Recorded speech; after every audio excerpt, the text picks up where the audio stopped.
এই পাকা কাঁঠালের সিজন থাকতে থাকতেই কিন্তু রেসিপিটা ট্রাই করে দেখতে পারেন। এই পাকা কাঁঠালের এই পিঠাটা দেখেই মনে হবে যে ভিতরে চিজে ভরা। তাহলে চলুন রেসিপিটা এক ঝলকে দেখে নেই।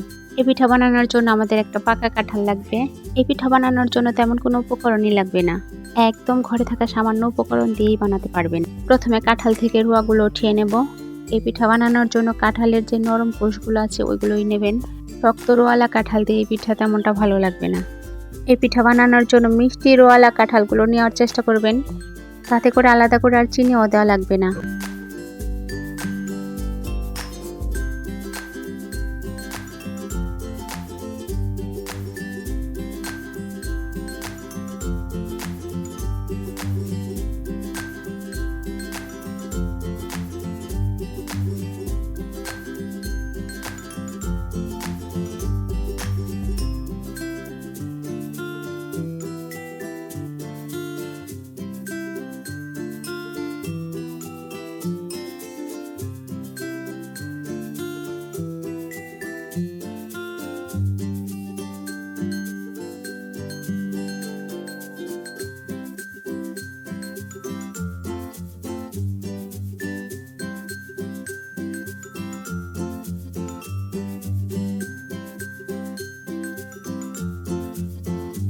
কোষগুলো উঠিয়ে আমি বিচিটাও ছাড়িয়ে নিয়েছি। এখন হাত দিয়ে রোয়াগুলো এভাবে গলিয়ে নেব।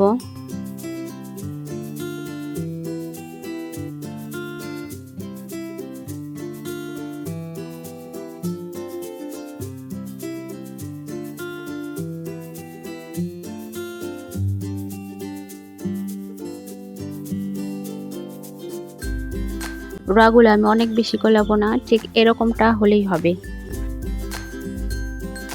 এখন দিয়ে দেব আতপ চালের গুঁড়ি। এই গুঁড়িটাও আপনারা আপনাদের পছন্দ মতো দেবেন, কারণ এই গোলাটা অনেক বেশি পাতলা বা অনেক বেশি ঘনও হবে না।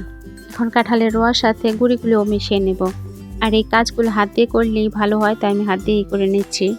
এই পিঠার রেসিপিটা হয়তো অনেকেরই অজানা, একদম ইউনিক টাইপের একটা পিঠার আইটেম। না খেলে বুঝতেই পারবেন না যে এটা গরম গরম কতটা ভালো লাগে। আর এই পিঠাটা বানানো একদম পানির মতো সহজ, ভেজাল ছাড়া একদম সামান্য উপকরণ দিয়েই বানিয়ে নিচ্ছি। আমি এখানে কোনো রকম চিনি অ্যাড করব না, কারণ কাঁঠালটা যথেষ্ট পরিমাণে মিষ্টি ছিল। যদি আপনাদের কাঁঠালে মিষ্টির পরিমাণ কম থাকে তাহলে চিনি অথবা গুড় মিশিয়ে নিতে পারেন।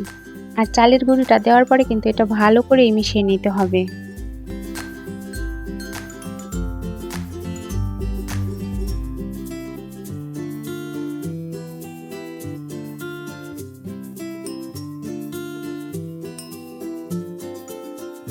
মেশানো হয়ে গেলে এখানে দিয়েছি আমি সামান্য একটু লবণ। লবণ কিন্তু যে কোনো খাবারের স্বাদের ব্যালেন্সটা ধরে রাখে। এখন আবারও হাত দিয়ে একটু মিশিয়ে নেব। দেখতেই পাচ্ছেন গোলাটা কীরকম হয়েছে।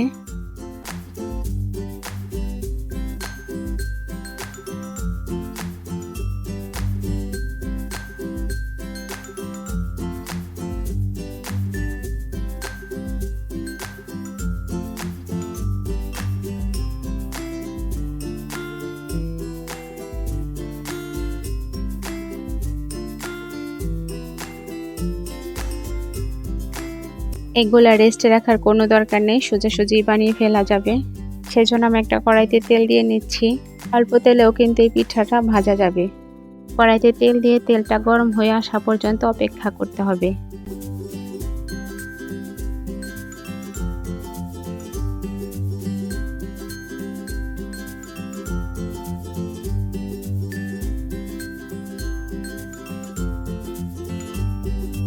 তেলটা মোটামুটি গরম হয়ে এসেছে।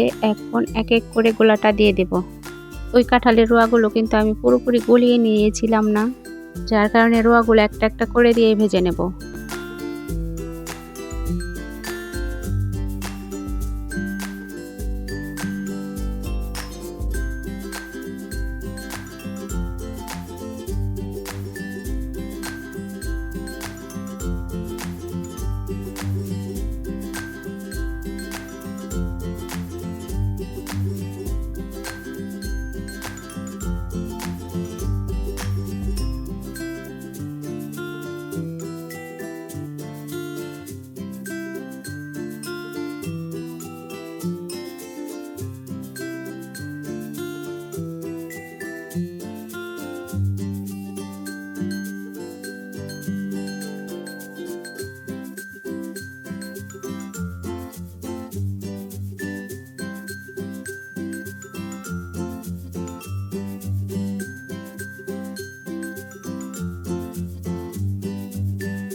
এভাবে রুয়াগুলো উল্টে পাল্টেই ভেজে নেব।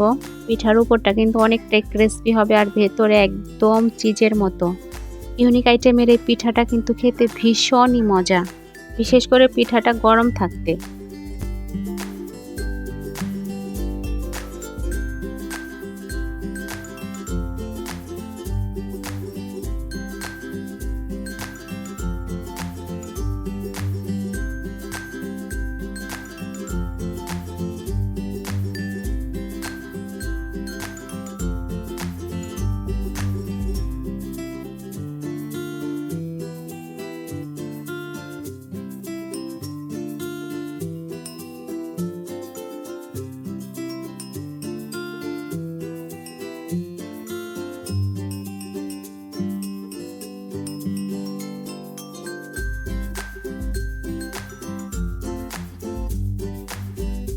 পিঠার দুনো পাশে সুন্দর একটা কালার চলে এসেছে, এখন এইটা নামিয়ে নেব।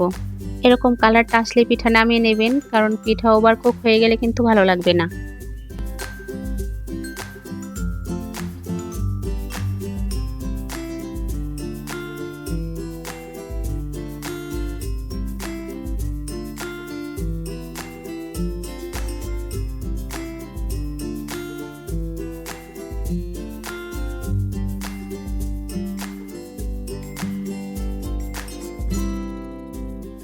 আর ঠিক একইভাবে পরবর্তী পিঠাগুলো আমি ভেজে নেব।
পিঠা একটা চিড়ে দেখাচ্ছি, দেখেই বোঝা যাচ্ছে এটা কতটা লোভনীয়।